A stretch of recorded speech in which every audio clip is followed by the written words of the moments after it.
श्री राधे। श्री भगवानुवाच अनंतास्मि नागाणा अनंतास्मि नागाणा वरुणो यदसामहम् पितॄणामर्यमा चास्मि यमः संयमतामहम्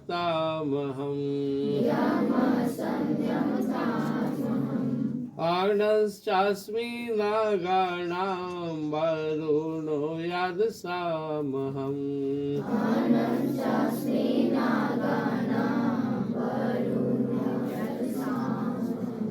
पितॄणामर्यमा चास्मि यम्यः संयमतामहम्।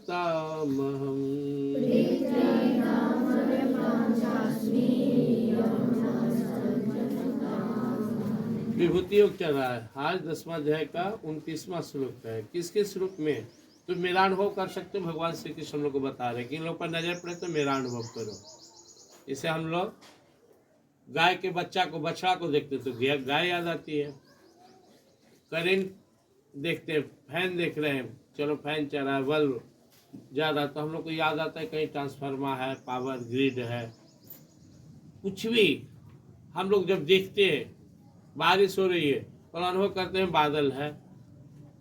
तो जब भी हम कोई दिव्य विभूति को देखो, दैट अट्रैक्ट माई माइंड, तो लगे कि मेरे मन को आकर्षित कर रहा, तो तुम्हें अनुभव करना चाहिए इसके पीछे भगवान की विभूति है। आज भगवान उससे पहला वर्ड दिए अनंतास्मि नागाणा। जो भगवान, तुम भगवान को फोटो में देखा होगा तो एक सांप की सैया पर सोए हुए, वो सांप जो अनंत देव है, वो अनंत भगवान को भगवान अपना स्वरूप बता रहे हैं। और अनंत भगवान के ही समुद्र में उनको अपना सैया बनाकर, वेद बनाकर उस पर सोए रहते हैं। और ऐसा कहा जाता है कि भगवान अनंत ही, जब भगवान श्री कृष्ण प्रकट होते हैं तो साथ आते हैं। जब वो भगवान श्री राम थे तो अनंत देव लखन जी बने, मतलब लक्ष्मण जी। और जब भगवान श्री राम के बाद भगवान श्री कृष्ण बनकर आए तो वो बलराम जी बनकर आए। भगवान का सखा है, मित्र है, छोटा भाई भी बनकर आते हैं। अब रामायण काल में वो बड़ा, उसमें छोटा भाई थे लक्ष्मण जी, तो बोले कि अब हम बड़ा बन के चलेंगे, क्योंकि छोटा में बहुत डांट सुनना पड़ता, आप मेरी बात नहीं सुनते, हम बड़ा रहते तो आपको जंगल नहीं जाने देते, भावना था। तो इस बार जब भगवान श्री कृष्ण आए तो उनको पहले भेज दिए, तो बलराम कहलाए। और क्या करें, वरुणो याद सामहम। अपने यहाँ वरुण देवता है, वो जल की देवता है। अपने यहाँ जो पंच तत्व है, सबका एक एक अधिपति है।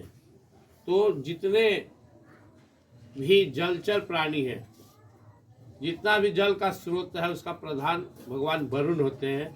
और उन्हें भगवान अपना स्वरूप बताए। भागवत में वरुण जी की कथा आती है, भागवत के पढ़ोगे तो उसमें देखोगे कि वो जलाधिपति, जल के अंदर में उनका महल है जहाँ वो अपना निवास करते हैं।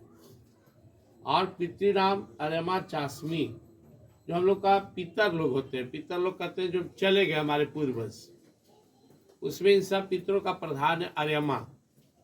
अर्यमा पितर देव जो है वो सब पितरों का अधिपति है। भगवान बोलो वो मेरा ही विभूति है, मेरा ही स्वरूप है। यमः संयम तामहम, यह वर्ड देखो कितना इंपॉर्टेंट है, लास्ट वाला। मैं लोगों में संयम, नियम, अनुशासन सिखाने के लिए यमराज हूँ। यम कौन है?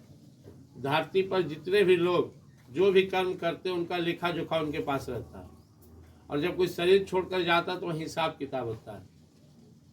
जैसे जेल, बड़ा सा जेल होता है, उसमें बहुत सा कैदी रहता है, तो सबसे हिसाब लेने वाला जेलर होता है। पूछता है कि सब ठीक से है ना? बोला हाँ। कोई अगर बदमाशी करता है तो जेलर बुला के उसको पिटवाता है या उसकी सजा बढ़वाता है। ऐसे ही यहाँ पे जो है ना, अपने यहाँ यमराज महाराज की ड्यूटी मिला हुआ है। कोई अच्छा कर्म करके जाता है तो उसको अच्छा लोग में भेजते हैं, जाओ मौज कर। और कोई बुरा कर्म करके गया से तो उसको वो सजा देते हैं। हमारे शास्त्रों में है, कई नरकों का वर्णन है। और हम लोग कलयुग में तो देख रहे हैं कि पाप का सजा भी तुरंत मिल जा रहा है, पाप उन दोनों का। तो हम लोग को समझना है कि हर रूप हमारे प्रभु का है, प्यारा सा रूप से सृष्टि चल रहा है। और यहाँ अपने को यमराज बता रहे हैं, जैसे तुम्हारे पापा का कितना रूप है, मम्मी का कितना रूप है, टीचर का कितना रूप है, बहुत सा रूप है। सिर उठ के मम्मी दुलारते हैं तो कैसा लगते हैं, हम लक्ष्मी जी, सरस्वती जी। आज तो काज नहीं पढ़े जाएंगे, बदमाशी किया तो मार घुस्सा, मार सैंडल, तो कैसन हो गए काली जी। पापा तुम्हारे तुमको प्यार से कपड़ा लता देते हैं, खिलाते पिलाते हैं, घुमाते, उसमें कैसा लगता है, विष्णु भगवान भरण पोषण करने वाले। और गर्म हो गए तो दे तवड़ा, शंकर भगवान जैसे महाकाल हो गए, गर्म हो गए तो हम लोग पढ़ते नौ दुर्गा, वो एक स्त्री का 9 रूप का वर्णन है। छोटी सी बालिका, फिर युवती, फिर शादी हुआ, माँ बनी, फिर एक माँ का रूप के साथ साथ एक भयानक रूप, दुराचारियों से लड़ने वाला रूप। तो वैसे ही भगवान के सब रूप उन्हीं का है। जहाँ उनको प्यार देना है, प्यार के लायक जो उसको प्यार देते हैं, जहाँ डांटना वहाँ डांट फटकार करते हैं, जहाँ संहार करना संहार करते हैं। अब 2 भाई रावण और विभीषण, ऐसे 3 भाई था, कुंभकर्ण भी था। लेकिन रावण दुश्मनी किया तो भगवान उसको साफ कर दिए, और विभीषण भगवान के शरण में आ गए तो प्यार किए। उसी तरह से तुम देखोगे 2 भाई बाली और सुग्रीव, एक को भगवान दोस्त बना लिए, एक को साफ कर दिए। तो it depends on our habit, our work. भगवान जो सृष्टि चला रहे हैं ना, वो हमारे कर्म के आधार पर ही चला रहे हैं। मैं अध्यक्ष न प्रकृति सुयते सचराचरम हेतु नाणे न कौनते जगत भी परिवर्तते। तुम्हारे कर्म ही तुम्हारे भूत भविष्य का आधार है। भूत तो के आधार पर आज हम हैं, और आज के आधार पर भविष्य बनेगा। अब तुम लोग पढ़ाई में मन लगाओगे, अच्छा बनोगे, doctor, engineer, officer, as you like, you will be go on that post. अच्छा से नहीं पढ़ रहे हो तो तुम कुछ भी चाहो तुम्हें नहीं मिलने वाला है। उसका समाज में अगर अच्छा से रहते हो तो मौसी जियोगे एकदम निर्भीक होकर। गलत करते हो तो धर के पुलिस पकड़ के ले जाकर बंद कर देगा। इसलिए हमें इस चीज को समझना है कि सब रूप परमात्मा का ही है। हम अगर अच्छा हैं और अच्छा से जीते हैं तो हमें केवल प्यार, सम्मान, सपोर्ट मिलेगा। अगर हमें जीने नहीं आता है तो फिर हमें ताड़ना, प्रताड़ना, दंड के लिए भी तैयार रहना होगा। क्योंकि परमात्मा पिता भी है, परमात्मा जज भी है, परमात्मा परम दयालु भी हैं, और परमात्मा एज ए जजमेंट करते हैं। तो परमात्मा की जो सिस्टम है ना, वो बहुत क्रूर भी है, और उसमें भी हमारा ही विधान है। कभी कभी तुमको लगता हो कि भगवान इतना कठोर है, नहीं। सब बात टीचर पीटते हैं, किसी को डांटते हैं, तारे माँ बाप, टीचर, उसे तुम्हारा ही कल्याण छिपा हुआ है। डॉक्टर किसी को फाड़ देता है, काट देता है, तो भी कल्याण है। अगर ना फाड़े चीरे तो कैंसर हो जाएगा। कैंसर क्या है, जो घाव का इलाज ना हुआ, कैंसर।